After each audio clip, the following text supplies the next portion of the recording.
Kusema, une visite de 48 heures, mais très significative et très importante même pour les deux pays. Oui, elle est très significative, cette visite de travail du président Évariste Ndayishimiye en République démocratique du Congo. On rappelle à ceux qui viennent de nous prendre en cours que c'est depuis ce dimanche, en milieu d'après-midi, que le président Évariste Ndayishimiye est arrivé à Kinshasa pour une visite de travail de 48 heures avec son homologue Félix-Antoine Tshisekedi Tshilombo, accueilli à l'aéroport international d'Indjili par le Premier ministre, chef du gouvernement Jean-Michel Sama Lukonde.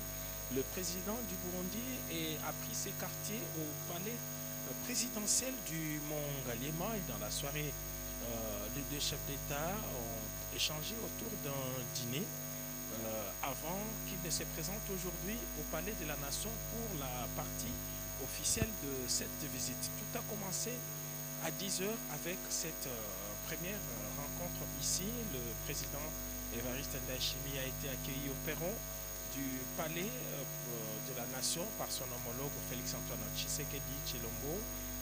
Après le protocole habituel, les deux chefs d'État se sont retirés dans le salon des ambassadeurs pour une séance de travail. Et là, on le constate que après près de 2 heures d'entretien en tête-à-tête, à un moment élargi à leurs collaborateurs, les deux chefs d'État vont devoir sortir de cette salle pour 2 moments forts qui vont arriver dans les instants qui suivent. Le tout premier moment, Oscar Mbal, c'est la signature d'un important accord devant lier la République démocratique du Congo au Burundi. Ça va se passer entre le vice-premier ministre et ministre de la Défense, Jean-Pierre Bemba Gombo, et puis côté burundais par Alain Tibert Moutabazi, il est ministre de la Défense nationale et des anciens combattants. C'est un accord, m'a-t-on dit, qui complète celui qui avait été signé le 3 mars de cette même année. C'était à Bujumbura. C'était le ministre Kabanda qui l'avait signé pour le compte de la République démocratique du Congo. C'est un accord donc, qui cadre avec les secteurs sécuritaires. On le sait que l'axe Kinshasa-Bujumbura s'est beaucoup amélioré depuis l'avènement de 2 chefs d'État à la tête de leurs pays respectifs. La preuve, c'est que le président Évariste Ndayishimiye, président en exercice de la communauté d'Afrique de l'Est, est très impliqué dans les processus de paix. Il n'a pas hésité à donner en tout cas ses troupes, les troupes des forces armées burundaises, pour combattre dans les cadres de la force sous-régionale. Et les voilà aujourd'hui qui est venu ici à Kinshasa. On va donc découvrir les termes de cet accord militaire qui vient d'être signé ici, qui va être signé dans les minutes qui suivent, et puis les deux chefs d'État vont se présenter devant la presse pour nous donner dans le plus détail, possible, dans le plus petit détail possible, le terme de cet accord militaire, les accords sécuritaires, disons-les comme cela, qui vont être signés ici au palais de la Nation à Kinshasa. Donc nous rappelons que nous sommes toujours dans le couloir du palais de la Nation, commune de Gombe. Le bureau du président de la République, de 2 chefs d'État, sont restés seuls, on le voit. Leurs collaborateurs respectifs sont sortis de la salle. Ils sont restés les deux, ils n'ont pas de problème d'interprète parce que les deux parlent en français. Et on rappelle aussi pour la jeune génération que les 2 pays ont été à même état il y a 60 ans, il y a 63 ans maintenant. Ça s'appelait République du Congo, Rwanda, Burundi. Et le Burundi partage une longue frontière terrestre et lacustre avec la RDC, longue de 600 km en tout. Une partie lacustre, c'est du lac Tanganyika, et puis il y a la partie terrestre sur la plaine de la Ruzizi.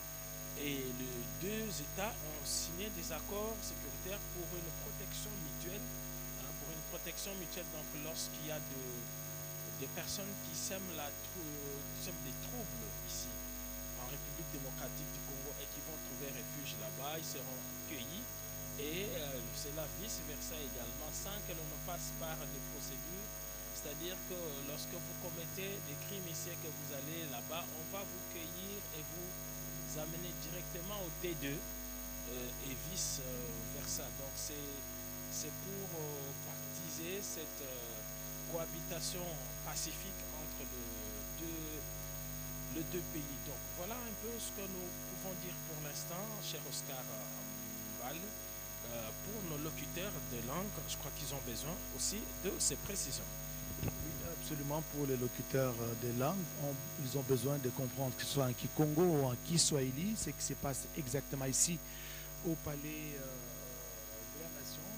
Peut-être avant de passer le micro à Geneviève Kumba, il faudra tout de même préciser que l'EAC a été fondée en 1967 et quelques années plus tard, donc elle a été dissoute en 1977 et elle a été recréée quelques années encore après, c'est-à-dire entre 2000 et 2001, et l'EAC, donc l'Eastern African Community, la communauté d'Afrique de l'Est, est constituée de 7 pays, notamment le Burundi, le Kenya, l'Ouganda, le Rwanda, la Tanzanie, le Soudan du Sud et la République démocratique du Congo.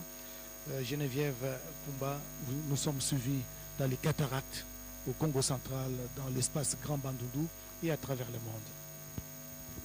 Yaseleka panyamu Oscar, me vudura matondo mingi na mutino nekatuka na kupesa micro samu pendulila bampangi nyonso kena kulanda beto na kati ya Congo central Bandundu na Rwanda Congo Brazza baina kena kulanda beto na kati ya inza ya Mvimba seleka bitkena kuvingila awa na Palais de la Nation kisika beto kele na mtindo mfumu ya insi Mbuta Felix Antoine Tshisekedi yambaka mfumu ya insi ya mtoto ya Burundi ina mekwiza awa banda mazono andi ke awa na insi ya beto kisika ba surulaka tete ba nyonso zole mpe bubu ya yibitu ke awa na Palais de la Nation kisika bitkena kuvingila muki bakena kusurula tete samba kuza kota na kati ya inzo ya nene ya likutakano kisika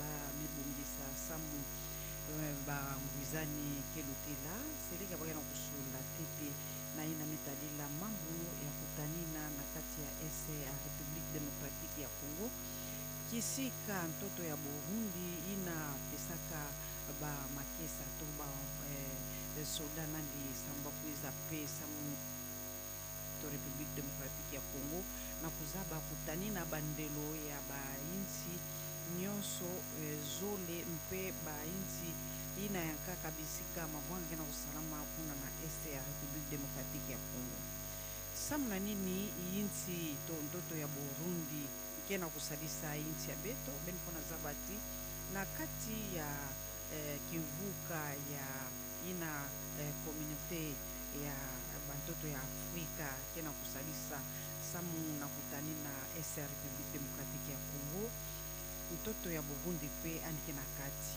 nde yao betuke awa betike na kuvingila samu na bangwizani na kisalama samu na kusonika kutani na ba inti nyonso bandelo ina ya kena kati ya mavwanga na kati ya SA République démocratique ya Congo yake munana polele na meso ya bato samu na basadila yao mfangi.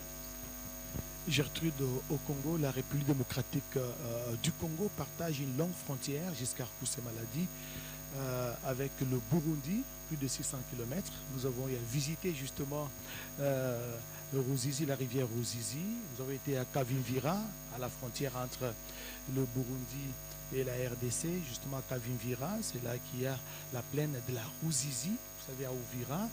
Et les Congolais entrent moyennant juste d'un petit jeton pour justement cimenter ces liens de coopération bilatérale entre la RDC et les Burundi. Et aujourd'hui, la présence du président du Burundi, Évariste Ndayishimiye, à nouveau sur les sols congolais, c'est pour cimenter ces relations de coopération bilatérale qui existent entre les deux pays sur plusieurs domaines jusqu'à Kusema.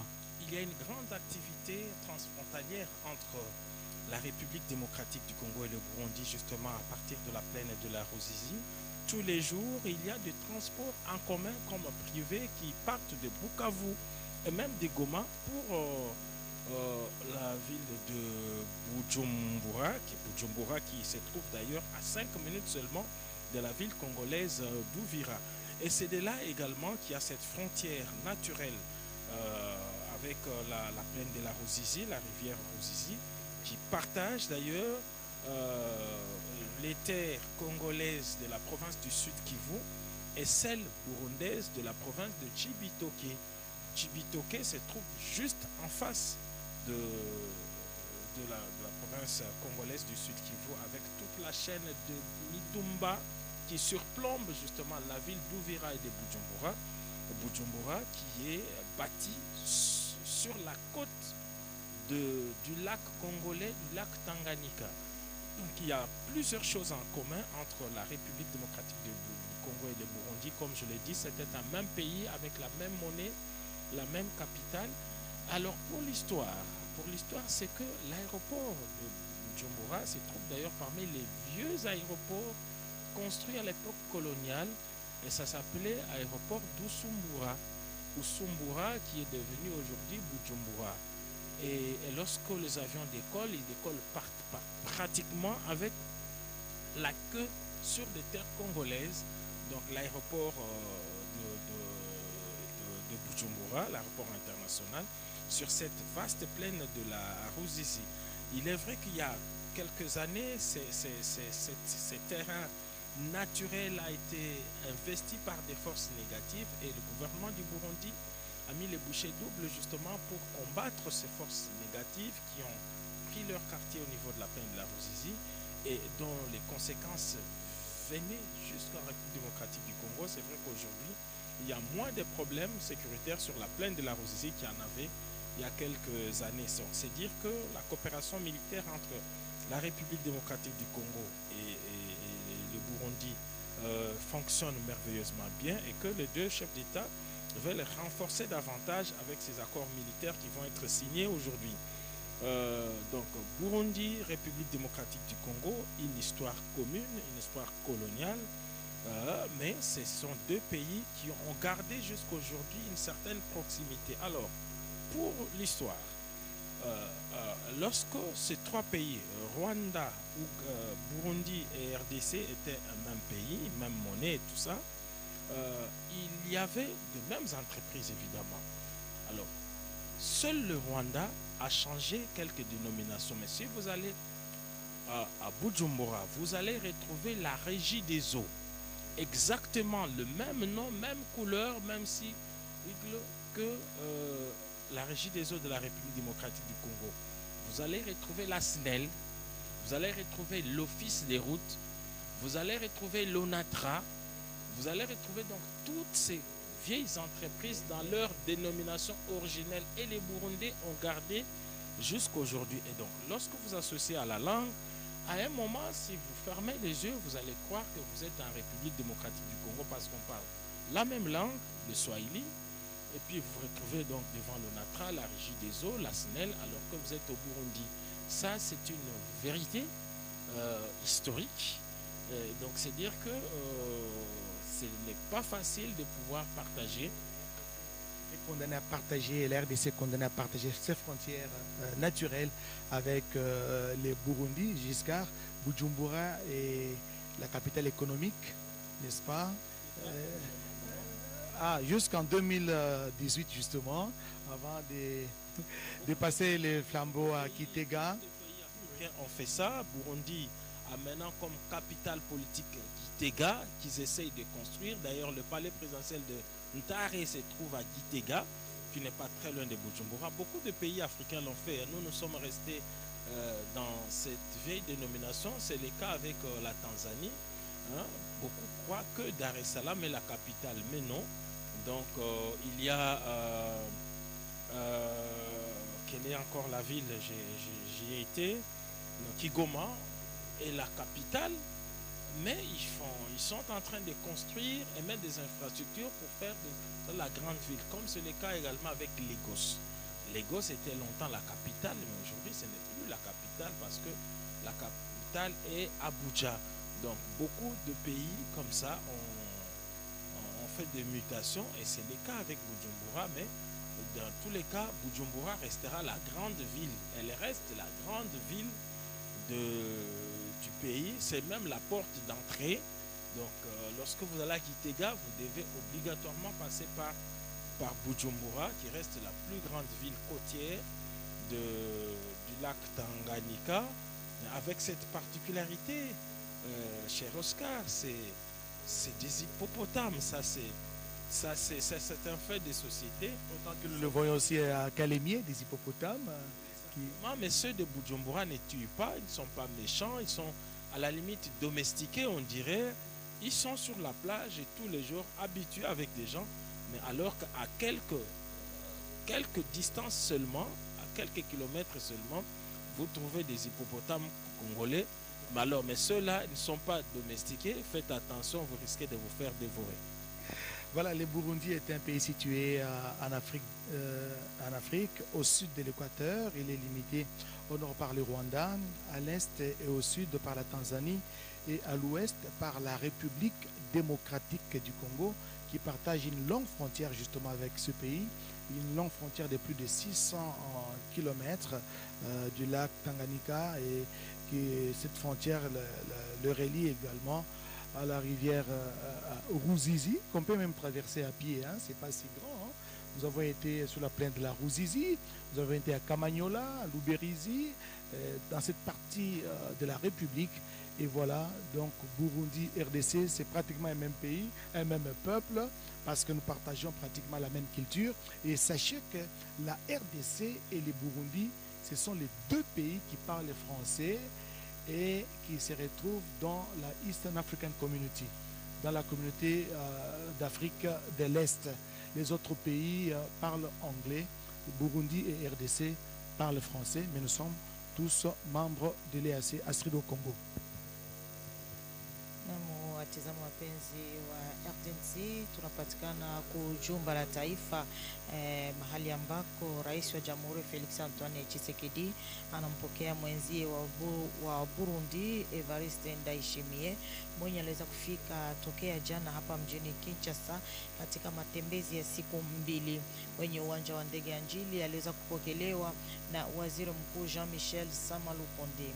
Tutajua kwamba Rais wa Burundi anakuja na ujumbe mkubwa kiasi cha watu 15, memba 15 wa serikali yake, kwani kutaweza kuwa vile hali ya mahusiano ya kuweza kusaini masahihi mbalimbali. Kufika leo hapa kunako jumba la taifa alipokelewa na Rais Felix Antoine Tshisekedi, kwenye kwa wakati huu wanapatikana katika mazungumzo ya kipekee kati ya marais hao wawili kabla ya kuweza kusaini makubaliano mbalimbali. Hakuna kwamba mainchi hizo miwili inapatikana na mahusiano makubwa kutokana na historia ya mainchi hizo miwili, gisi bwana Oscar pamoja na wanatoka kusema kwamba ni mainchi mbili yenye kuwa na historia kubwa kabisa ndani ya bara la Afrika upande wa mashariki. Basi katika mahusiano hiyo yenye wataweza kusaini kabla ya kuweza kuongoza mkutano wa uandishi, kutakuwa ya muhimu kabisa ni kuweza kusaini makubaliano kuhusu hali ya kijeshi, kwa kuna kwamba Burundi inayapata majeshi 1000 katika muungano wa EAC, na Burundi ndiye inaongoza kabisa muungano huo tokea mwezi wa Julai mwaka 2022. Mji mkuu wa Burundi leo inakuwa Kitega, bahari ya Bujumbura, kwani Bujumbura inabaki tu mji mkuu kuhusu mambo ya uchuuzi, na Kitega ndiye inakuwa mji mkuu inahusika na mambo ya siasa, kwa kuona kwamba Kitega ni mji wa pili mkubwa katika majimbo 18 ya nchi ya Burundi. Basi kutokana na hayo yote, Burundi inatamania kabisa kukazanisha hali ya kijeshi katika muungano huo wa EAC kwa kuona kwamba kuna majeshi wenye kupatikana katika milima ya Uvira na wanamgambo hawa wanatamania kutatiza upande wa Burundi na wengine wanatamania kutatiza upande wa Jamhuri ya Kidemokrasia ya Kongo. Ndiye wanasema kwamba inafaa tuweze kukazanisha kabisa mahusiano yetu katika hali ya kijeshi juu ya kuweza kunyanyasa wanamgambo hawa wenye kutafuta kuleta mvurugo katika mainchi hizo miwili. Basi wakuu wawili wako katika mazungumzo ya kipekee. Tunaona hapo viongozi wa serikali, waziri mkuu Jean-Michel Samalu Konde, pia wa ofisi wa kijeshi wa Jamhuri ya Kidemokrasia ya Kongo, sawa vile waziri mkuu makamu usikana mambo ya ukingo bwana Jean-Pierre Bemba Gombo mwenye ataweza kusaini makubaliano katika hali ya kijeshi na mwenzie wa Burundi. Basi hayo yote ni kwa kuona kwamba wanapaswa kukazanisha mahusiano hayo, sababu ni mainchi mbili memba yenye kutamka lugha la Kifaransa katika muungano huo wa EAC. Basi wanapaswa kabisa kuangalia namna gani mahusiano wanapaswa kukazanishwa, sababu zamani walikuwa naita Jamhuri ya Kidemokrasia basi ni sawa vile nchi moja, lakini kunaweza kumekwisha kuwa mgawanyiko, sababu tunaungana nao katika ziwa Tanganyika, tunahusiana nao katika mpaka wa Kavivira, kunako mto Ruzizi. Ni dakika mchache tu unatoka Uvira na unaenda kuhemea katika soko ya Burundi. Ndiye vile tulikuwa tunafanya pale zamani, unatoka Uvira unaenda kuhemea chakula upande wa Bujumbura. Huko kuna hata mikoa zingine zenye kupatikana tu na wakongomani wenye kutokea Burundi wanaenda kuishi upande wa Bujumbura. Basi zamani walikuwa wanaita Uzumbura, ndio walikuwa wanaita. Basi ilikuwa ni mahusiano bora, sababu unatoka unaenda kuemea Uzumbura, unarudia unakia kupiga chakula Uvira, ni sawa vile mji mmoja tu. Basi ilikuwa hali bora kabisa yenye kuwa upande huo kati ya Jamhuri ya Kidemokrasia ya Kongo na Burundi. Ni sharti waweze kukazanisha hali ya mahusiano ya kijeshi juu ya kufanya ulinzi wa mipaka zao na kuweza kuondoa wale wanamgambo wenye kutafuta kutatiza, kuleta mvurugo, kuharibu hali ya mahusiano yenye kuwa kati ya mainchi hizo miwili. Bwana Oscar. Merci, j'ai vite compris que Astrid Okongo maîtrise bien le coin. Dans le sud Kivu, il était à Kavimvira, Uvira, dans la plaine de la Ruzizi. Il a fait beaucoup de navettes entre la ville d'Uvira et la ville voisine de Bujumbura, la capitale. Même les petits commerces aussi.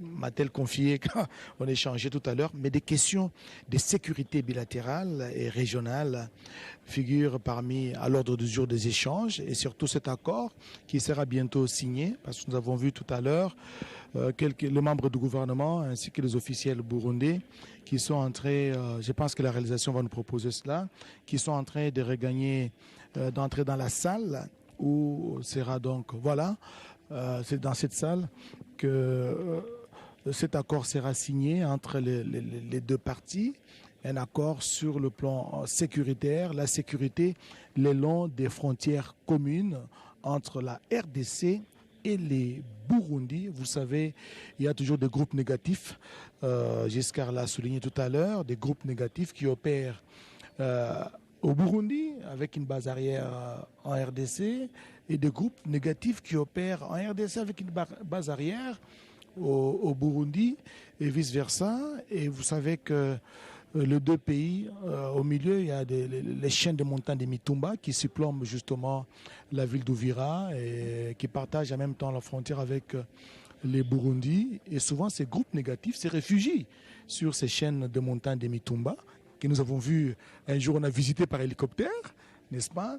Et ce sont des choses qu'on entendait souvent dans les livres de géographie. On en parlait souvent à l'école, chaîne de Mitumba, mais effectivement, c'est beaucoup de montagnes qui se suivent, comme on appelle en français, chaîne de montagnes, chaîne de Mitumba, de plusieurs montagnes. Une barrière naturelle, justement. Effectivement, de cet espace lacustre, c'est toute une barrière naturelle. C'est des chaînes qui surplombent Uvira et qui se prolongent sur toute une région. Et d'ailleurs, il y a quelques années, c'était un coin impénétrable. C'est là que justement certains maquisards sont allés se réfugier. Mzé Laurent Désiré Kabila est allé se réfugier justement de ce côté-là vers Fizi, Baraka et Ouaboura. Nous y avons été. Et lorsque vous voyez cette plaine, on peut pas fréquenter cette route entre Bukavu et Bujumbura et ne pas admirer justement cette merveilleuse plaine qui vous donne une vue imprenable avec toutes ces villes qui sont restées historiques. Vous partez de Bukavu en passant par Nyangezi avant de descendre là lorsque vous prenez la route de Ngomo.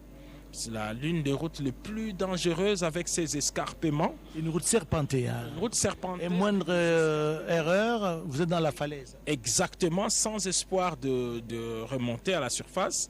Et donc, lorsque vous débouchez sur Kamagnola, c'est alors que vous commencez alors une véritable course en passant par Luberizi, par Sangue, par Kiliba, par Luberizi. Donc, toute cette route et puis qui débouche jusqu'à la porte des camps Vivira. Des routes que vous avez eu à fréquenter justement jusqu'à... À plusieurs reprises depuis plusieurs décennies maintenant. Et donc lorsque vous êtes maintenant au niveau des camps Vivira, vous laissez la ville d'Ouvira pour entrer dans Bujumbura. Bujumbura avec ces beaux quartiers. Aujourd'hui, Bujumbura est en train de se reconstruire, en tout cas le long du lac. Il y a des belles maisons et depuis un moment, les Bukaviens ont repris des belles habitudes de passer leur week-end à Bujumbura. Donc à Bujumbura, les vacances, les week-ends, on les passe à Bujumbura, autour du lac. Et c'est ça l'importance d'avoir justement ces accords qui vont être signés parce qu'on veut une protection mutuelle. Donc deux États souverains peuvent décider de se protéger mutuellement. Donc en cas d'attaque, on peut envisager des poursuites jusqu'à l'intérieur du voisin sans que cela ne soit considéré comme une agression. Il suffit simplement qu'il y ait des échanges d'informations entre les services de sécurité. Je pense que c'est des accords dans ce sens, mais nous aurons le temps de le voir. Mais lorsqu'on voit le décor, si le réalisateur peut nous faire entrer dans cette salle du 24 janvier, lorsqu'on voit le décor qui est planté, on sent que c'est effectivement vers le domaine militaire que ces accords seront axés en présence de deux chefs d'État, Évariste Ndayishimiye, président de la République du Burundi, et Félix Antoine Tshisekedi Tshilombo, président de la République démocratique du Congo. Leurs ministres responsables des armées vont signer cet important accord. On a vu côté congolais le vice-premier ministre et ministre de la Défense, ancien combattant, Jean-Pierre Bemba Gombo, qui a déjà pris place. On a vu le chef de la maison civile du chef de l'État. On a vu quelques officiers supérieurs qui sont déjà là d'ailleurs et qui n'attendent que l'entrée dans cette salle de deux chefs d'État. Et puis côté burundais, comme vous le voyez, au premier plan, M. Alain Tribert Mutabazi, ministre de la Défense nationale et des anciens combattants de la République du Burundi. Il y a également celui qui n'est plus à présenter, l'ambassadeur Albert Chingiro, le ministre des Affaires étrangères et de la coopération internationale. Il y a la présence du général Silas Ntigori Roy. Le général Silas Ntigori Roy est le chef de cabinet militaire du président Évariste Ndayishimiye. Et voilà un peu ceux qui vont participer, qui vont assister à cette importante signature de cet accord. Mais il y a un premier accord qui avait été signé entre les deux parties. C'était le 3 mars de cette même année. 3 mars 2023, oui. 2023, c'était à Bujumbura. Et pour le compte de la RDC, c'était le ministre Kabanda, qui à l'époque était ministre de la Défense, qui a signé. C'est l'accord d'aujourd'hui vient compléter celui-là et vient renforcer cette coopération bilatérale parce qu'au niveau multilatéral, des accords existent entre la RDC et le Burundi. C'est dans ces cadres qu'on peut comprendre la participation des troupes burundaises au sein de l'EAC. Des accords au niveau multilatéral, ça existe. Mais au niveau bilatéral, maintenant, ce sont des accords qui vont être renforcés parce que les deux chefs d'État tiennent à une cohabitation pacifique. Et depuis que les deux sont à la tête de leur pays, on sent qu'en tout cas, il y a moins de frictions au niveau des frontières entre la République démocratique du Congo et les Burundis. Et tout ça, c'est pour le bien de la population congolaise qui est appelée à vaquer librement entre les deux parties. Il faudra peut-être rappeler, Giscard, que le président Évariste Ndayishimiye a été élu le 22 juillet 2022 à Arusha en Tanzanie. Arusha, c'est une ville tanzanienne où se trouve le siège de l'EAC. Il a été élu président en exercice de Eastern African Community pour un mandat d'une année. L'objectif que s'est fixé l'EAC, c'est de faciliter d'abord, dans un premier temps, les commerces transfrontaliers en supprimant les droits de douane entre les États membres. C'est ça l'objectif primordial. À cela s'ajoutent les aspects sécuritaires, justement, puisque nous parlons de la sécurité en bilatéral. Donc la RDC et le Burundi vont signer un accord, n'est-ce pas, sur le plan sécuritaire pour traquer tous ces groupes négatifs qui sèment la terreur entre les deux pays, qui font des mouvements de va-et-vient soit au Burundi, soit en République démocratique du Congo, sur la plaine de la Ruzizi. Nous l'avons mentionné tout à l'heure, la chaîne des Mitumba constitue une sorte de base arrière, n'est-ce pas, pour ces groupes négatifs qui opèrent, qui sèment l'insécurité dans la partie Est. Nous allons le découvrir tout à l'heure, après la signature, tout naturellement. Il y aura un communiqué final qui va sanctionner la signature de cet accord militaire sur le plan sécuritaire entre la RDC et les Burundis. Mais il faudra savoir, chers amis téléspectateurs, qu'après son investiture en 2021, Évariste Ndayishimiye a choisi Kinshasa, capitale de la RDC, comme sa première destination étrangère. Et le président Félix Tshisekedi, à l'époque, lui aussi avait réservé sa première tournée parmi ses voisins et il est arrivé au Burundi alors que la dernière visite d'un chef d'État de la République démocratique du Congo remontait de plusieurs dizaines d'années. Donc c'est là que la confiance a établi entre les deux pays. Donc ça a commencé avec le président Pierre Nkurunziza qui avait fait le déplacement de l'aéroport lui-même pour accueillir son homologue. Et on a vu comment ça reste dans leur tradition avec le ntolé, leur danse avec de tam-tam. Lui-même était là pour accueillir le président Tshisekedi. Et je crois que c'est aussi le dernier chef d'État qui est arrivé à Bujumbura avant sa disparition une année plus tard. Donc, depuis que le président Évariste Ndayishimiye est là, il y a ces rapprochements entre les deux chefs d'État qui se rencontrent au niveau de tous les forums, qu'ils soient sous-régionaux ou continentaux. Alors là, les deux chefs d'État viennent de sortir de leur aparté. Ils ont eu un tête-à-tête de plus de 2 heures.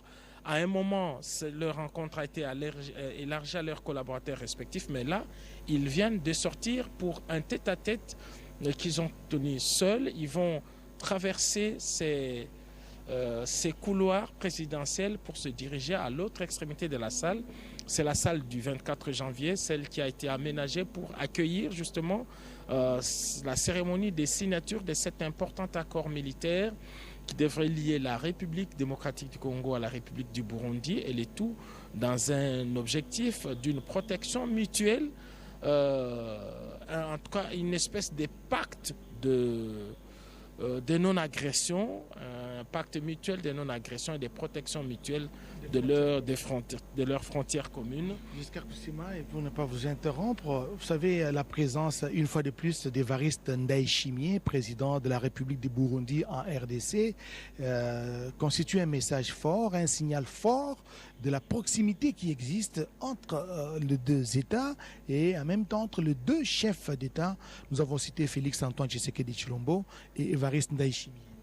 Voilà, les deux chefs d'État viennent de faire leur entrée dans la salle du 24 janvier. C'est toujours ici au palais de la Nation, au bureau du président de la République. Les deux chefs d'État sont en train de s'installer avant qu'on ne commence cette cérémonie de signature de cet important accord militaire. Alors, comme on le voit, côté congolais, le chef de l'État est encadré de part et d'autre par le vice-premier ministre et ministre de la Défense, Jean-Pierre Bemba Gombo, avec de hauts gradés de Monsieur le Président de la République du Burundi, Monsieur Évariste Ndayishimiye, avec l'expression de nos hommages le plus déférents. Excellence, Monsieur Félix Antoine Tshisekedi Tshilombo, Président de la République démocratique du Congo, avec l'expression de nos hommages le plus déférents. Leurs Excellences, Monsieur le chef d'État, avec l'expression de nos hommages renouvelés. Dans les minutes qui vont suivre, interviendra la signature du protocole d'accord qui porte sur le renforcement de relations politiques et militaires entre la République démocratique du Congo et la République du Burundi. À cette occasion, nous invitons Monsieur le vice-premier ministre, ministre de la Défense nationale et des anciens combattants de la République démocratique du Congo et le ministre de la Défense du Burundi à prendre place pour la signature du protocole d'accord. Merci.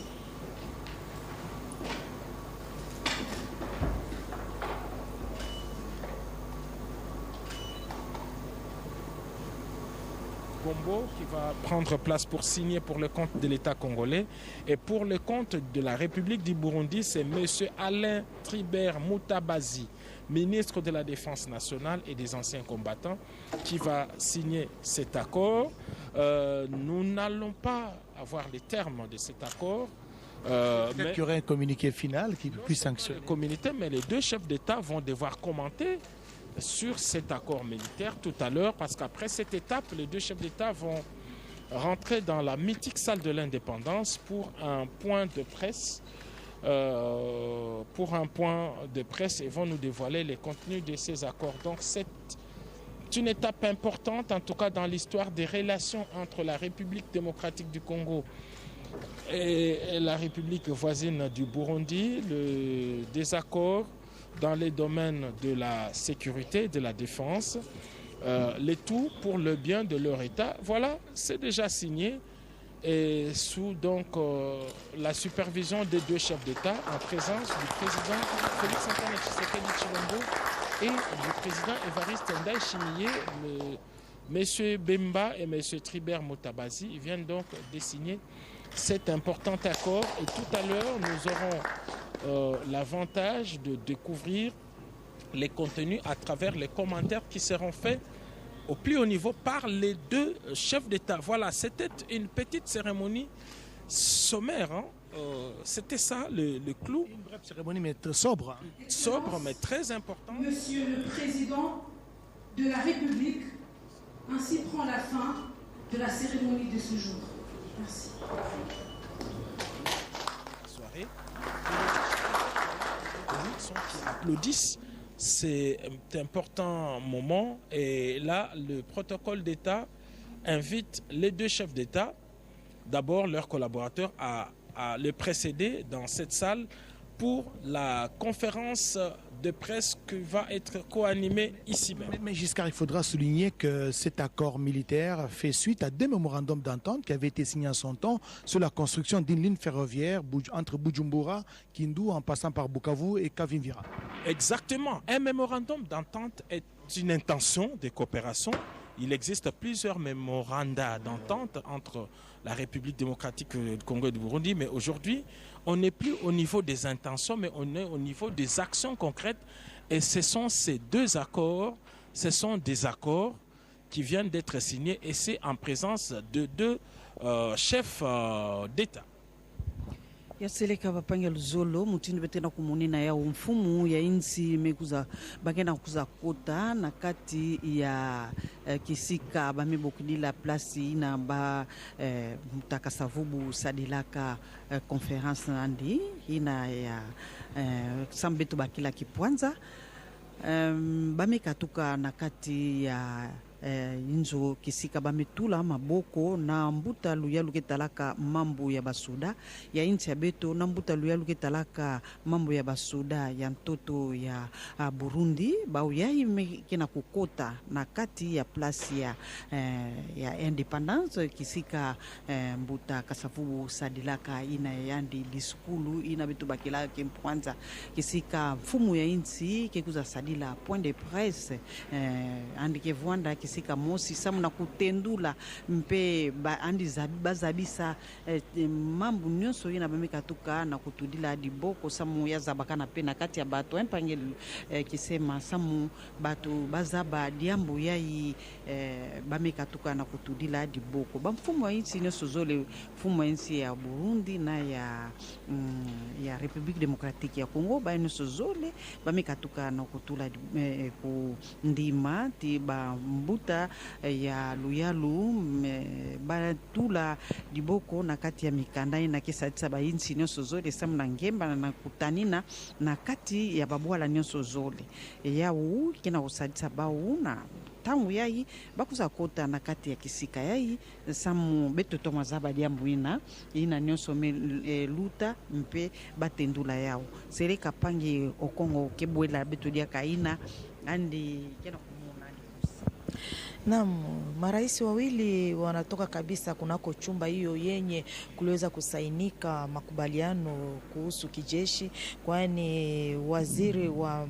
mambo ya kijeshi ya Burundi Alain Hubert Mutabazi pamoja na waziri mkuu makamu wa mambo ya ukingo Jean-Pierre Bemba Gombo wametoka kusaini vibarua kutokana tuna hali ya mahusiano katika hali hiyo ya kijeshi juu ya kukazanisha ulinzi kati ya nchi hizo miwili, kwani ni inchi mbili yenye iko na mpaka mmoja upande wa mashariki ya Jamhuri ya Kidemokrasia ya Kongo, upande wa Kivu ya Kusini, sehemu za Kanvivira. Basi mtajua kwamba kisha kusaini makubaliano hiyo ndiye marais wawili wataweza kuendesha mkutano wa uandishi, na tumekwisha kuona hapo viongozi mbalimbali wamekwisha kuingizana katika chumba hiyo yenye uhuru wa Jamhuri ya Kidemokrasia ya Kongo uliweza kufanyika hotuba wa rais wa kwanza wa Jamhuri ya Kidemokrasia ya Kongo Bwana Kasavubu. Marais wawili wanaingia sasa katika chumba hiyo na kuweza kuanzisha mkutano wa waandishi. Bwana Giscard Kusema. Asante. Voilà, les deux chefs d'État, le président Félix-Antoine Tshisekedi Tshilombo et son hôte, le président Évariste Ndayishimiye, sont en train de faire leur entrée ici, dans cette mythique salle du 30 juin. Nous allons donc entrer dans la dernière étape de cette visite de travail du président de la République du Burundi. Nous allons donc assister d'ici peu à la conférence de presse commune que les deux chefs d'État vont co-animer ici. Et ils sont accueillis par des applaudissements de leurs collaborateurs respectifs et de la presse réunie ici.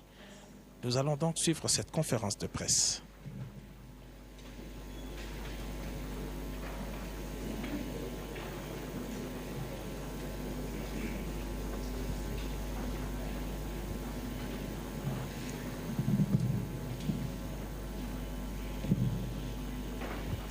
Oui, c'est une conférence de presse donc qui sera animée ici par les deux chefs d'État, et dans cette salle se retrouvent des Leurs Excellences, Monsieur le Président de la République, bienvenue à ce point de presse. Excellences, Monsieur le Président Évariste Ndayishimiye, bienvenue encore une fois en République démocratique du Congo, Karibu Sana. Alors si vous le permettez, Excellences, Monsieur le Président de la République, nous allons commencer par la lecture du communiqué conjoint, et j'invite donc Monsieur le ministre des Affaires étrangères de la RDC, Monsieur Christophe Lutundula, pour le communiqué conjoint signé entre la République démocratique du Congo et la République du Burundi.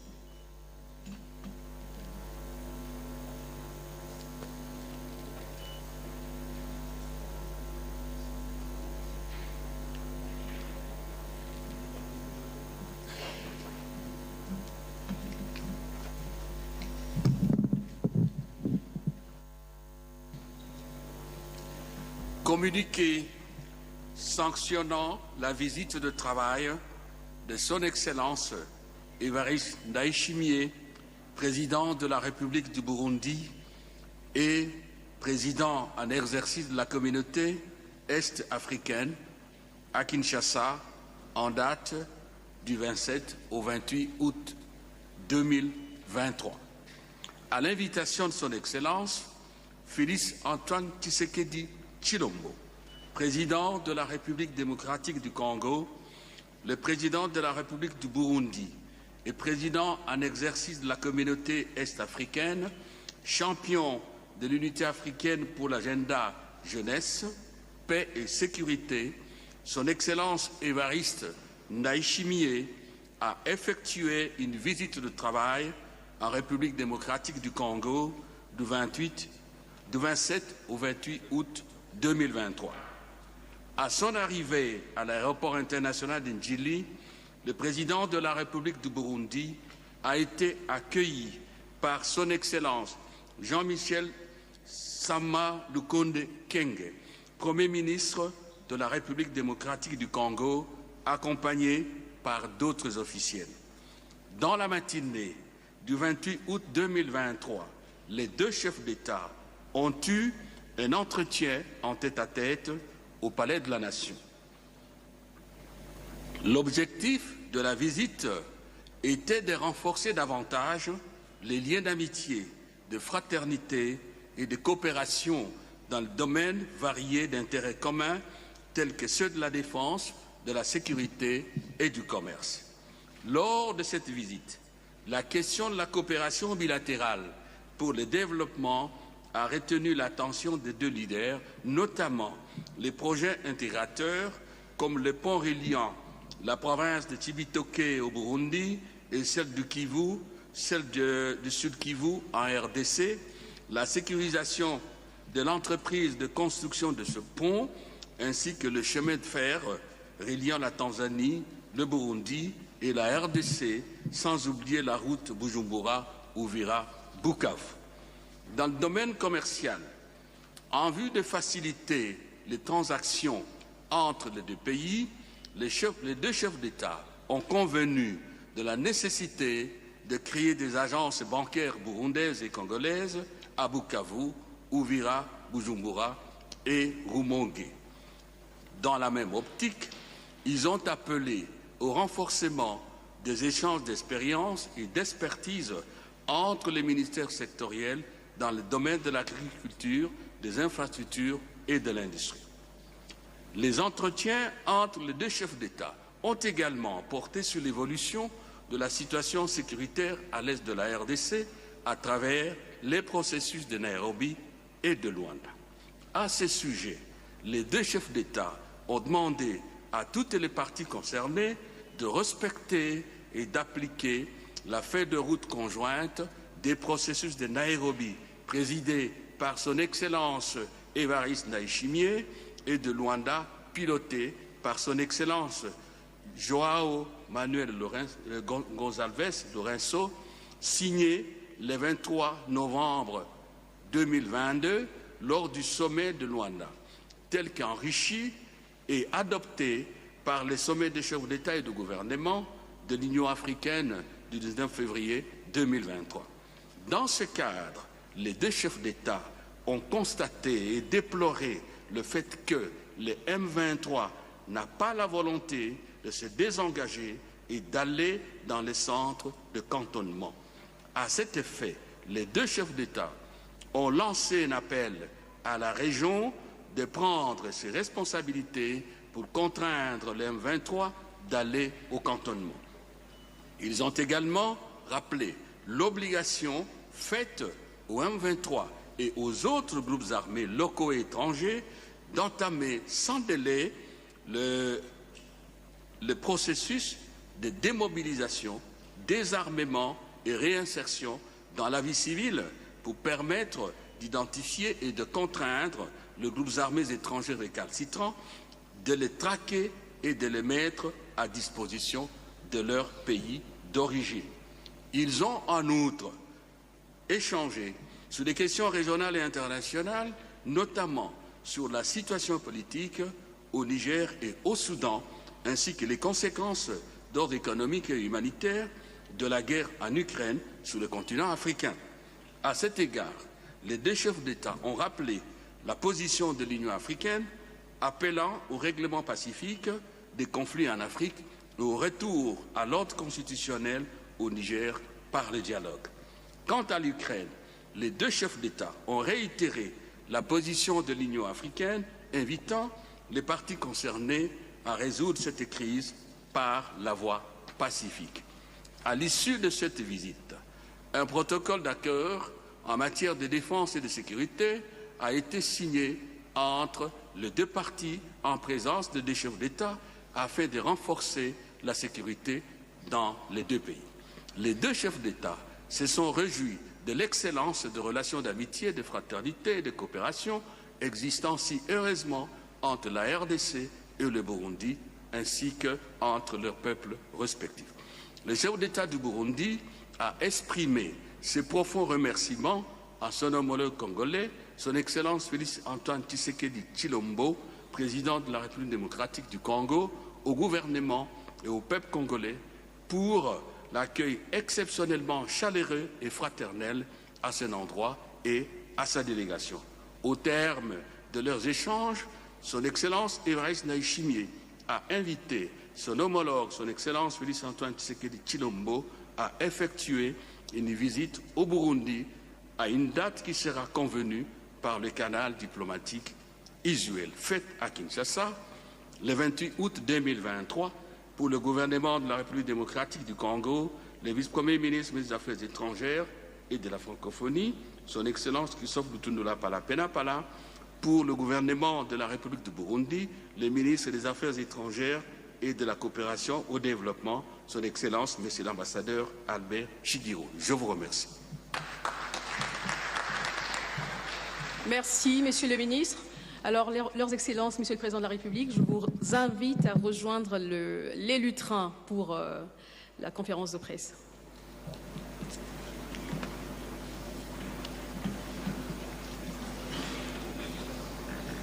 Alors, Excellence, Monsieur le Président de la République, vous venez de recevoir votre homologue du Burundi pour un échange sur des questions, voilà, des sujets d'intérêt commun. Est-ce que vous avez quelque chose à dire à ce sujet? Je sais que l'essentiel vient d'être lu ici dans le communiqué conjoint. Si vous souhaitez, on peut directement passer à la phase questions-réponses avec les journalistes. Et je préfère. Très bien. Le communiqué a été suffisamment complet. Très bien. Alors, nous allons commencer avec Monsieur Billy Yvan Lutumba de Radio Okapi. Ok, merci. Ma question première va s'adresser au président Évariste Ndayishimiye. Vous êtes en même temps président de l'EAC. En ce moment, je voulais un commentaire sur le processus de Nairobi. En ce moment, face à ce blocage quasi visible avec les éléments du M23 qui refusent le précantonnement à Rumangabo et puis à Kindu et même le désarmement, et soutenu aussi par quelques membres de l'EAC, notamment l'Ouganda, le Rwanda. Vous, en tant que président de l'EAC, ici nous avons suivi que vous avez exigé les éléments de M23 de se conformer à ce processus.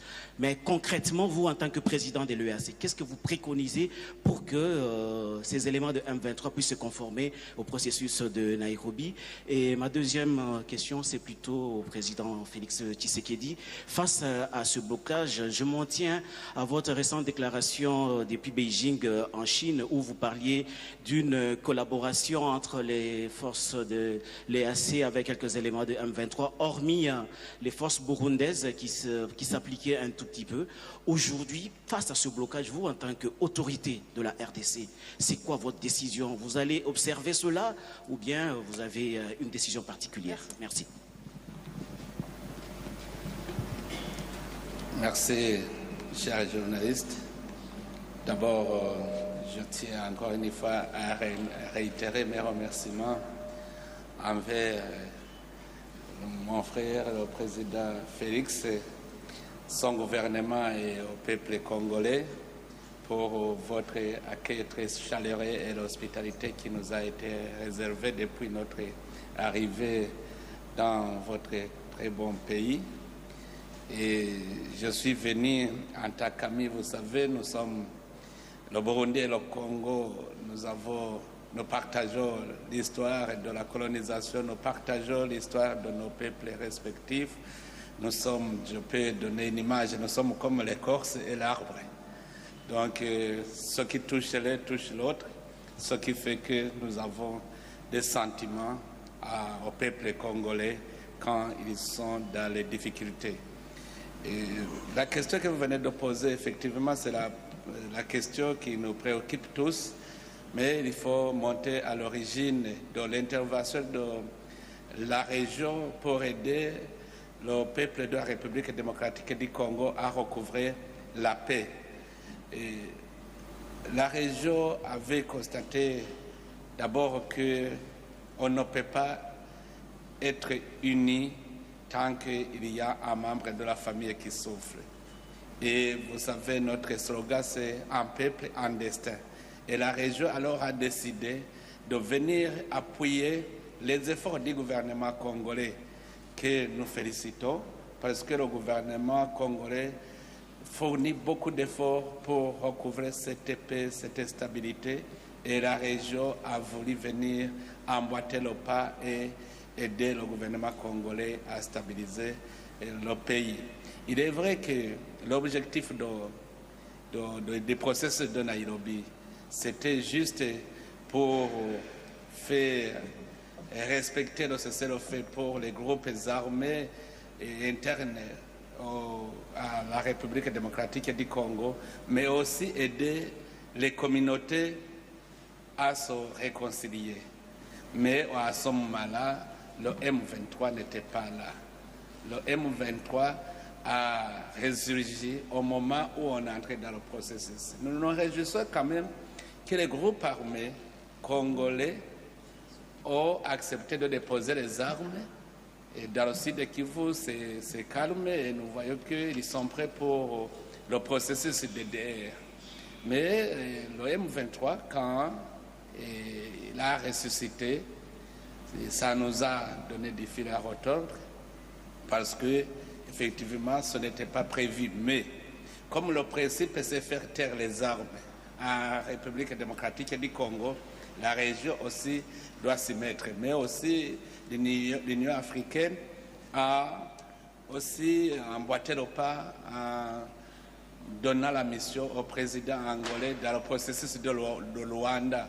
Le processus de Luanda consistait effectivement à faire arrêter les hostilités par le M23, mais aussi à atténuer les tensions qui sont nées de cette attaque du M23 et des tensions qui sont nées entre la République démocratique du Congo et le Rwanda.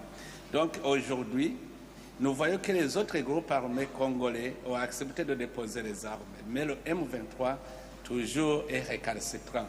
C'est pour cela que nous demandons que nous tous, nous devons nous coaliser pour le contraindre à se désengager, à respecter le cessez-le-feu, à se désengager et pour aller dans le centre de cantonnement afin d'entamer le processus de DDR. Donc la région, notre position est que la RDC doit recouvrer la paix. Et maintenant, nous préparons un sommet d'évaluation de la mise en œuvre des recommandations du sommet de la fois passée qui s'est tenu à Bujumbura et au Congolais de ces efforts. Il fournit beaucoup d'efforts et nous le demandons de continuer pour effectivement contraindre lui aussi, le M23, à se désengager. Nous sommes venus pour appuyer le gouvernement, alors le gouvernement doit prendre le devant parce que nous avons un objectif commun, le processus doit continuer et personne ne peut l'arrêter. C'est pour cela que le sommet, j'espère bien le sommet, va décider ce qu'il faut faire pour pousser le M23 à se désengager et aller dans le centre de cantonnement afin d'entamer ce processus de démobilisation et réinsertion. Merci. Merci. Oui. Monsieur le Président, oui, il y a une question qui vous était adressée. Bien sûr. À mon tour, Permettez-moi d'abord de souhaiter la bienvenue, la chaleureuse bienvenue au président Évariste Ndayishimiye et à toute sa délégation. C'est toujours un bonheur de le recevoir sur la terre de nos ancêtres et surtout que cette fois-ci, il vient avec plusieurs casquettes dont les principales sont la présidence en exercice qu'il a pour le moment de notre communauté est-africaine et puis celle du mécanisme de suivi de l'accord d'Addis Abeba. Ça veut dire qu'il est vraiment et pleinement investi des pouvoirs de mener ce qu'il est en train de mener comme démarche. Encore une fois, chers frères, merci beaucoup pour tous les sacrifices, tous les efforts que vous ne cessez de consentir à nous accompagner sur cette voie de la paix. Il est vrai, chers journalistes, que j'avais dit en son temps où j'avais manifesté un certain agacement vis-à-vis du comportement des forces de l'Afrique de l'Est, le contingent de paix qui est pour le moment sur notre sol. Mais depuis lors, beaucoup d'eau a coulé sous les ponts. Il y a eu beaucoup de réunions. Et la dernière en date, d'ailleurs, fut celle à laquelle notre vice-premier ministre, ministre de la Défense, M. Jean-Pierre Bemba, à laquelle il a participé, et qui a été beaucoup plus corsé dans la définition ou le respect plutôt des termes des accords obtenus via le processus de Nairobi qui est enrichi par la feuille de route de Luanda. Et donc, nous sommes dans un stade d'observation parce qu'il y a eu des décisions qui ont été prises et je dis que le discours était corsé. Ces décisions sont d'application immédiate. Il s'agit donc d'engager le M23 à respecter les termes de ces processus et feuilles de route. Et donc, nous allons observer.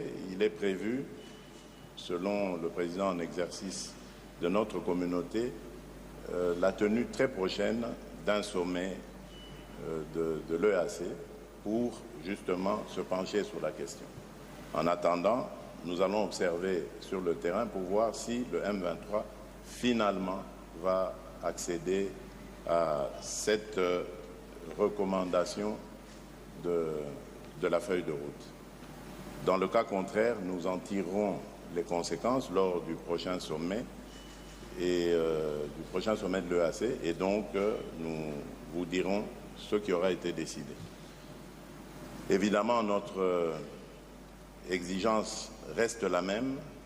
Nous demandons à ce que la force régionale soit plus active, à l'image évidemment du contingent burundais, parce qu'à certains endroits, on continue d'observer une sorte de laxisme vis-à-vis des autres contingents qui, notamment, autorisent la perception de taxes par le M23, ce qui est totalement illégal et inacceptable. Et cela ne va pas continuellement s'éterniser comme ça sans que nous puissions réagir. Donc nous en sommes là pour le moment et qui vivra verra, nous verrons bien ce qu'il adviendra. Très bientôt. Merci, Monsieur le Président. Nous allons prendre une question de Monsieur Chris Omcharinga. Il est de Features Story News. Il va poser sa question en Swahili. Il ne parle que Swahili et anglais. Ok. Excellence Ndayishimiye, je voudrais poser ma question en Swahili, mais donne-moi votre réponse en français, s'il vous plaît. Miaka miwili iliyopita Burundi na Kongo ilisaini mikataba ya kujenga mabarabara na reli sehemu za Kivu ya Kusini ili kuwezesha wananchi wa nchi zote mbili waishi maisha nzuri na wawe wanaweza kusafiri. lakini mpaka sasa hatujaona maendeleo. Ningependa utuambie mipango gani ambayo mko nayo kutekeleza mikataba hiyo. Asante. Merci beaucoup. Alors, pour ceux qui ne parlent pas swahili, je vais juste traduire, Monsieur le Président, si vous le permettez. Donc, il revient sur les premiers accords, je pense les MOU, lors de votre première visite ici en RDC, sur notamment les projets ferroviaires entre le Burundi et le Congo en passant par Kindu, dans le Maniema. Merci. Je crois qu'effectivement, vous êtes impatient parce que c'est un projet qui va beaucoup aider les Congolais, les Burundais, mais aussi les Tanzaniens pour des échanges commerciaux. Je vous dis que le dossier est en avance. C'est en avance parce que pour ce qui est d'abord de Dar es Salaam, je pense qu'ils ont déjà dépassé Dodoma en construisant, mais aussi bientôt on va ouvrir des enveloppes pour le début de construction du tronçon au Vinza, Musongati, Gitega, et pour Gitega, Bujumbura, Uvira, Kindu. Et là aussi, nous sommes dans le processus des études de faisabilité. Et bientôt, je pense que maintenant, les sociétés qui vont le faire sont désignées. Les financements sont déjà disponibles, donc je pense que dans un proche avenir, vous allez voir les études terminées et commencer alors la construction. Donc, pour vous tranquilliser, le dossier est toujours bien suivi, et que ce soit du côté tanzanien, du côté burundais, du côté RDC. Nous prions Dieu pour que ça se passe vite parce que je sais que vous êtes effectivement impatient de ce projet qui va être très utile pour toute la région, surtout que quand il n'y a pas d'activité économique dans un pays, toujours il y a l'impasse. C'est là aussi l'origine de l'insécurité parce qu'on ne s'occupe pas des activités économiques. Donc, nous allons tout faire pour réussir le plus rapidement possible ce projet. Merci, Monsieur le Président. Nous allons prendre Madame Rachel Kizita de Actu 30 sur l'accord militaire et encore une fois sur la force de l'East African Community. Merci beaucoup, Monsieur le Président. Le 8 septembre prochain expire donc le mandat de la force de l'EAC. En attendant le sommet, qu'est-ce que le Burundi soutient finalement? Est-ce que le Burundi soutient le retrait de la force ou le renouvellement du mandat de la force, ou on va dire que le Burundi soutient en même temps que cette force soit changée entre-temps? Qu'est-ce qu'il va être fait? Qu'est-ce que vous proposez concrètement au terme du mandat de la force de l'EAC quand on sait que les résultats sont très controversés au sein de l'opinion nationale? Une deuxième question, c'est en rapport avec les accords militaires que vos excellences avaient signés aujourd'hui à Kinshasa. Comment concrètement le Burundi et la RDC vont faire pour éradiquer les groupes armés qui pèsent sécuritairement sur les deux pays? L'actualité oblige, Monsieur le Président burundais, vous savez ce qui se passe notamment dans le Sud Kivu. Comment contrer ces groupes armés qui pèsent sur et la RDC et le Burundi? Merci de la question. D'abord, la première question concernant la force régionale, je peux vous dire que par principe, c'est le principe qui dit qu'un officier qui ignore la situation objective est voué à l'échec. D'abord, quand on a planifié l'intervention de la région, le M23 n'était pas là. La région avait planifié pour faire taire les armes pour les groupes armés congolais et les groupes armés étrangers. Alors, à ce moment-là, toutes les planifications concernaient effectivement cette activité. C'était aussi la mission de réconcilier les communautés congolaises. Alors, pendant qu'on exécute cette mission, il a résurgi un autre mouvement qui n'existait pas à ce moment-là. Alors, c'est-à-dire les officiers militaires doivent retourner et replanifier parce qu'à ce moment-là, le Nord Kivu était calme. Alors, à ce moment-là, on s'est adapté. On s'est adapté pour convaincre le M23 de cesser les hostilités. Mais apparemment, même s'il y a un semblant cessation des hostilités, ce n'est pas réel parce que les M23 continuent à percevoir des taxes. Tout cela montre qu'il y a encore des tensions, mais comme notre mission c'était faire taire les armes en République démocratique du Congo, nous devons nous y mettre. Donc, aujourd'hui, si la région n'est pas très active, c'est parce que nous devons repenser comment faire la gestion de ce mouvement qui est né après cette déclaration. Je pense qu'il y a des hésitations sur ce sens, mais pour le contingent burundais, nous sommes déterminés dans nos secteurs parce que, vous savez, le Burundi a une expérience sur cette question de maintien de la paix, de la pacification. Nous combinons la réconciliation et aussi la cessation des hostilités. Donc, nos officiers essaient aussi de convaincre. Et que, quand nous sommes arrivés au Sud Kivu, il y avait quand même des groupes armés qui étaient, je dirais, qui étaient comme récalcitrants, mais nous les avons convaincus. Vous vous souvenez du groupe Gumino et Twigwaneho, on les a convaincus à cesser les hostilités et voilà que maintenant c'est calme. Dans le Nord Kivu, là où le contingent burundais occupe, c'est toujours dans ce sens de conviction. Il n'y a pas eu d'affrontement réel entre les groupes armés congolais et les groupes armés et l'armée burundaise.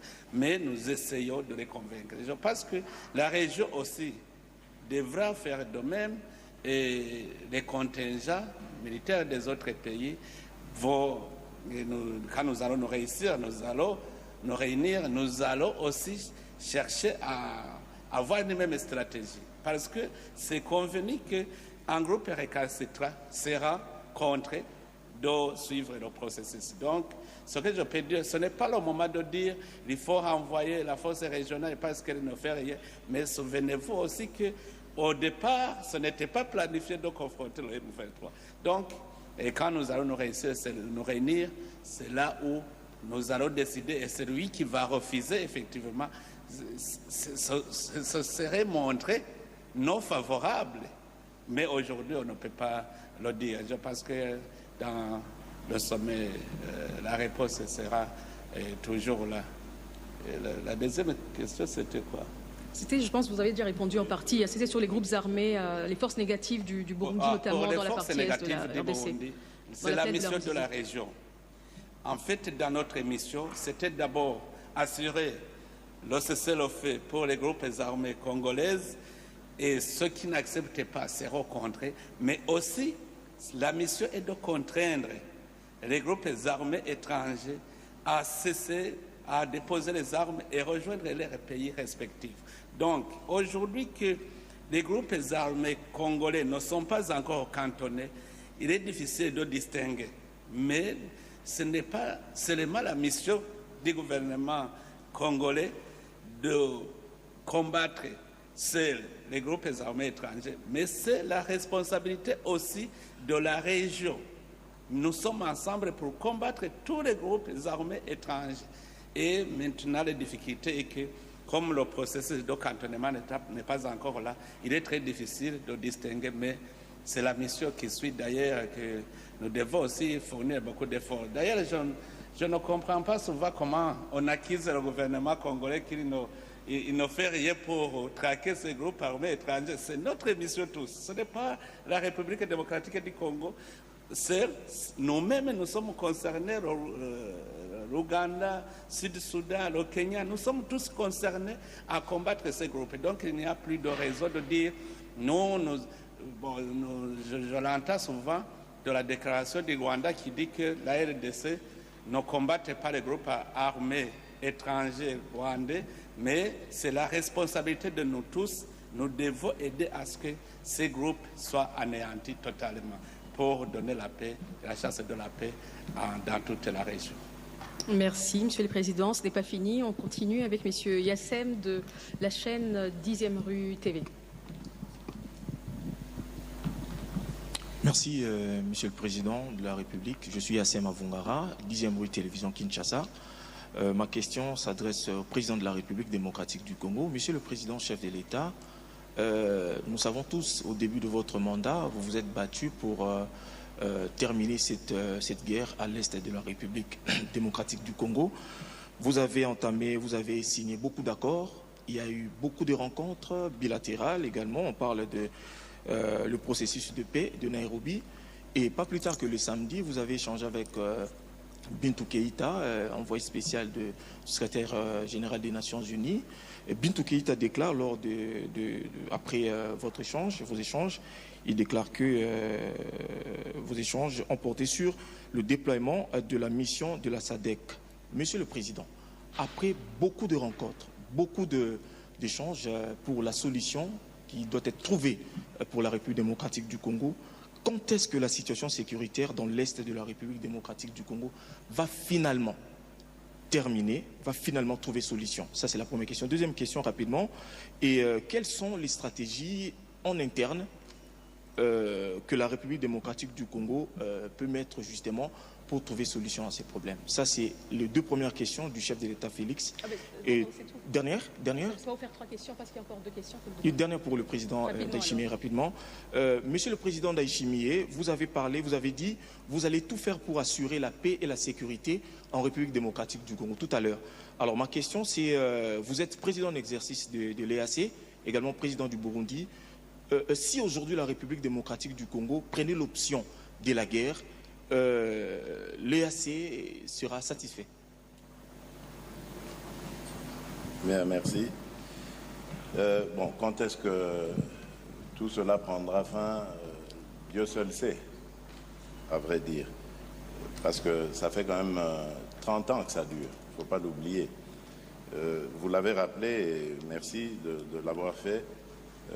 Depuis mon accession à la tête de ce pays, je n'ai ménagé aucun effort pour ramener la paix dans l'Est de la République démocratique du Congo, parce que je ne peux pas supporter une telle situation en tant que chef de l'État, en tant que président de tous les Congolais. Et donc, mes efforts sont toujours là, en train d'être fournis. Je ne lésinerai sur aucun de ces efforts pour ramener cette paix. Ma détermination est d'autant plus grande que je suis convaincu que nous ne sommes plus qu'à quelques encablures de cette paix. Mais évidemment, comme je l'ai dit, l'avenir appartient à Dieu, c'est au moment où il aura décidé que ça arrivera. Alors, pour ce qui nous concerne, vous avez parlé de stratégie. Évidemment, ce n'est pas le lieu d'étaler toutes nos stratégies, mais par rapport à ce que l'on voit et ce que l'on va faire, ce que l'on fait et qu'on fera, je dirais d'abord, c'est que nous continuerons les démarches diplomatiques, parce que, comme je l'ai toujours dit, la guerre restera la dernière option que nous pourrons lever. Donc, vous l'entendez bien, elle n'est pas exclue. Mais cela ne dépendra pas que de nous, ça dépendra évidemment des ennemis du Congo qui sont appelés pour le moment à la raison à travers le processus de Nairobi et la feuille de route de Luanda. Ce sont là des occasions claires de tendre la main à la paix qui feront que si ces occasions ne sont pas saisies, cette main n'est pas saisie, ça nous obligera aussi à adapter les choses en fonction de la situation. Vous le savez, cette année est une année très importante pour nous par rapport au processus électoral, mais il y a aussi, et c'est pour moi la chose la plus importante, c'est le sort des déplacés de guerre qui, ce n'est un secret pour personne aujourd'hui, vivent dans des situations inacceptables, infrahumaines. Et quand on est responsable d'un État, d'une population, on ne peut pas indéfiniment rester sans réaction devant ce genre, cet état de ses compatriotes. Et donc pour nous, en plus de l'importance que revêt cette situation, il y a urgence aussi.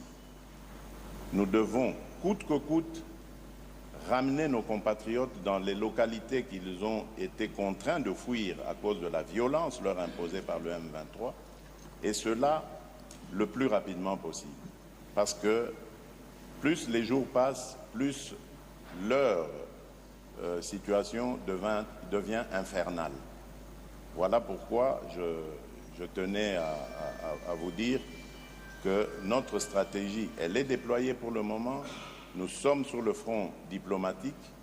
Je crois que pour certains observateurs, en tout cas, on pourra voir qu'il y a quand même des fruits, il n'y a pas de déception totale. La communauté internationale bouge. Les sanctions ont commencé à tomber, même si ce ne sont pas celles que nous voulions, même si les personnes visées n'étaient pas celles auxquelles nous pensions. Mais il y a du mouvement sur le front diplomatique, donc il n'est pas pour le moment question d'engager un autre front que celui-là. Entre-temps, nous préparons nos forces de défense et de sécurité. Nous affinons nos stratégies militaires et autres pour pouvoir parer au plus grave, au plus urgent, le cas échéant. Voilà, j'espère avoir été complet dans ma réponse. Monsieur le Président, une question, je pense, qui vous est adressée sur l'option militaire. Si elle était soulevée par la RDC, quelle serait la réaction de l'EAC? D'abord, je voudrais vous prodiguer un conseil, vous, les citoyens congolais. Ne pensez pas que c'est de l'extérieur que viendra la paix au Congo. Ce ne sont pas les gens de l'extérieur qui vont vous ramener la paix, c'est vous-même. Montrez d'abord vous-même l'esprit patriotique pour défendre votre patrie, pour œuvrer ensemble avec le gouvernement. D'abord, le gouvernement, la mission du gouvernement. La première mission, c'est la mission de protéger les citoyens. C'est la mission de poursuivre les criminels et les juger. C'est le gouvernement. C'est pour cela que la région a envoyé une force régionale pour appuyer les efforts du gouvernement. C'est vous-même. C'est pour appuyer le peuple congolais à retrouver la paix. Ce n'est pas la région qui va devant. La région vous accompagne. Vous allez devant. Et la région n'a jamais été contre les décisions du gouvernement de protéger les citoyens et de poursuivre les criminels et les juger. Alors, ceci pour vous dire que la région, ce que nous voulons, c'est la paix. Et si les groupes armés refusent la voie pacifique de résoudre le conflit congolais, s'il y a des gens qui veulent toujours verser le sang des innocents, des citoyens, le gouvernement a cette obligation et personne ne peut l'empêcher parce que c'est une obligation internationale de l'État de protéger, poursuivre les criminels et les juger. La région alors est venue pour effectivement aider le gouvernement à assurer cette mission. Donc nous sommes en appui pour vous dire que nous n'avons pas, si vous retrouvez la paix, ce que nous allons faire, c'est rentrer aisément en souriant parce que notre objectif sera atteint. Donc c'est pour cela que pour les récalcitrants, toujours c'est mentionné, la région s'est prononcée pour ces groupes armés qui n'accepteront pas de déposer les armes, seront contraints à les déposer. Et puis ils seront considérés comme des criminels qui seront jugés. Et les groupes étrangers, nous allons appuyer aussi, nous allons mettre les forces ensemble pour les traquer et les ramener dans leurs pays respectifs. C'est pour cela que je vous disais, nous sommes ensemble, nous sommes solidaires pour la paix, la réconciliation et la stabilité de la République démocratique du Congo, pour l'intérêt de la région, parce qu'on voudrait que dans toute la région, qu'il y ait la stabilité afin de vaquer aux activités économiques. Nous avons besoin d'assurer le bien-être des citoyens de toute cette région. Je vous remercie. Merci, Monsieur le Président. Il ne reste que deux petites questions, mais toutes convergent vers les mêmes sujets. Donc, c'est les conflits à l'est du pays, c'est la force de l'EAC, c'est les accords militaires. Monsieur Lorgerie, Paul de Deutsche Welle. Alors, si le micro est loin, on pourrait peut-être commencer par... on finit avec une VRTV. On prend Monsieur Lorgerie. Messieurs les présidents, bonjour. Paul Lorgerie pour la Deutsche Welle. Une petite question, oui, pour revenir, qui a déjà été évoquée, mais une petite précision surtout. Vous, Monsieur le ministre des Affaires étrangères, a évoqué la signature d'un protocole d'accord en termes de défense ou de sécurité. Le mot m'a échappé. Est-ce que vous pourriez revenir sur les termes de cet accord? Et on comprend pour autant que vous laissez une chance encore à la force régionale de l'EAC de faire ses preuves sur les dernières semaines, sur les prochaines semaines, mois qui viennent. Voilà, c'est tout. Merci de la question. D'abord, je voudrais vous dire que la communauté est-africaine n'est pas venue pour éliminer les relations entre les États. Donc, comme je vous l'ai dit, le Burundi et la République démocratique du Congo, nous sommes comme l'arbre et l'écorce. Quand vous attaquez l'un, vous attaquez l'autre. C'est-à-dire même en dehors de la mission de l'EAC, il y a d'autres missions de défense commune. Nous avons des frontières communes, nous avons des criminels transnationaux. Alors, ces criminels, nous devons toujours les gérer. Ce n'est pas seulement les groupes armés congolais, il y aura d'autres criminels que nous devons défendre nos frontières ensemble. Donc, l'accord concerne surtout d'entraide dans le système de défense, que ce soit la formation, que ce soit les patrouilles sur les frontières. D'ailleurs, on le faisait même avant l'intervention de la force régionale. Donc, nous voulons toujours actualiser ce que nous faisons ensemble. Donc, les gens peuvent penser que c'est une façon de s'interférer dans la mission de la communauté africaine. Les pays ont toujours leurs missions qu'ils exécutent ensemble dans le cadre de coopération bilatérale. Sinon, la force régionale, le Burundi va continuer à participer dans la force régionale comme il le fait, mais la force régionale pourra un jour rejoindre ces pays respectifs, mais le Burundi partage les frontières avec la RDC, nous partageons une histoire commune, donc nous avons des intérêts communs à défendre. Donc que la communauté internationale ou la communauté régionale ne s'inquiète pas, ça ne vient pas pour se substituer à la force régionale. Merci. Merci. On prend la dernière question avec M. Jacques Kini, Univers TV. Bonjour, leurs excellences, Jacques Kini, Univers Télévision. Ma première question s'adresse au président Ndayishimiye.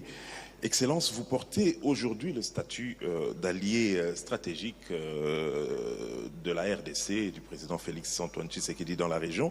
Vous êtes président en exercice de la communauté est-africaine. Vous venez d'évoquer ici les contraintes à imposer au M23 en cas de résistance. Doit-on s'attendre à des mesures offensives? Ma deuxième question s'adresse au président Félix-Antoine Tshisekedi. Bonjour, Excellence.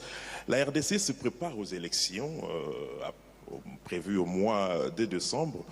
Et vous le savez, Excellence, la CENI n'a pas pu organiser les opérations d'enrôlement dans les régions qui sont actuellement occupées. Excellence, comment résoudre ce problème? Merci.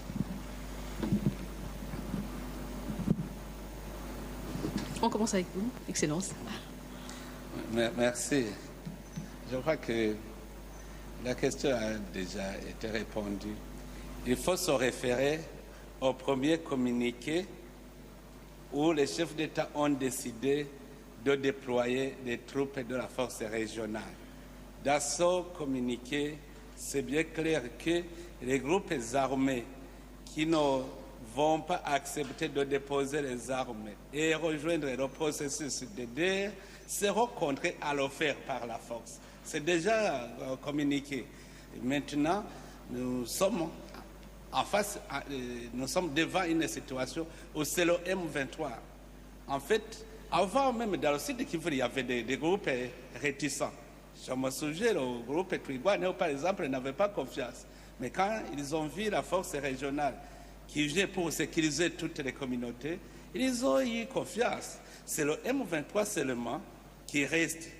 Alors, là aussi, nous devons planifier comment commencer le processus d'aide pour ces groupes qui ont accepté de déposer les armes, mais aussi le M23 qui n'accepte pas de déposer les armes et se désengager. C'est-à-dire, il y a déjà un principe, il reste la décision. Donc, les chefs d'état-major, d'ailleurs, les chefs d'état-major généraux des pays membres de l'East African Community ont déjà décidé, ils ont donné un mois. Si le mois dépasse, c'est-à-dire qu'ils vont soumettre la question aux chefs des États qui vont alors engager les forces. Donc, je pense qu'il n'y a plus de choix de ceci ou de cela. C'est clair, les chefs d'état-major général ont déjà décidé. S'ils n'acceptent pas dans cette période, ils vont soumettre la question au sommet des chefs d'État et puis il y aura cette décision d'engagement des forces. Merci. Voilà, à propos de votre question, M. Kini, je crois avoir fait état ici de l'importance et l'urgence qu'il y a à régler cette question le plus rapidement possible. C'est une question éminemment humanitaire, mais également politique. Nos populations, nos compatriotes vivent un drame en ce moment. Donc humainement, c'est inacceptable. Il y a urgence donc à les ramener dans leur localité. Et il y a le processus électoral qui pointe à l'horizon. Il faut régler cette question. Jusqu'ici, selon les informations recueillies auprès de la CENI, du président lui-même de la CENI, nous sommes encore dans la possibilité, si la situation revenait à la normale, d'enrôler ses compatriotes et donc de les faire participer au processus électoral. Je crois que la grande limite sera le mois d'octobre. Voilà pourquoi je compte sur ce sommet, parce que, comme je vous l'ai dit, nous gardons la dernière option pour lorsque ce sera vraiment insupportable. Et donc je continue de croire en la diplomatie, à la fois régionale et internationale. Je crois qu'on peut avoir des résultats et donc faire plutôt des économies quant à aller en guerre. Il y a quand même, je dirais, une éclaircie par rapport à cette situation de nos compatriotes que nous devons enrôler, qui n'ont pas pu prendre part au processus d'enrôlement, c'est au sujet de Kwamut. Là, la situation est plutôt en train de revenir à la normale et je crois que c'est une question qui appartient plus au gouvernement même qu'à la CENI, parce que la CENI est prête à envoyer ses équipes pour enrôler ses compatriotes qui n'ont pas pu le faire il y a quelques mois. Mais bon, c'est le gouvernement qui doit mettre en place les dispositifs nécessaires, notamment le dispositif de sécurité pour que cela puisse se faire sans encombre. Et donc pour revenir à la situation de l'Est, je voudrais ici réitérer ma détermination et mon engagement à obtenir de nos compatriotes qu'ils aient les mêmes droits que tous les autres Congolais, c'est-à-dire celui de voter. Et notre détermination est d'autant plus grande que nous pensons et croyons que cela va se faire, quoi qu'il arrive, quoi qu'il en coûte. Je vous remercie. Merci beaucoup, Leurs Excellences. Je vous remercie en tout cas d'avoir participé à ce point de presse. Excellences, Monsieur Ndayishimiye, merci encore pour votre visite et bon retour au Burundi, Accent Sana. Merci à tous.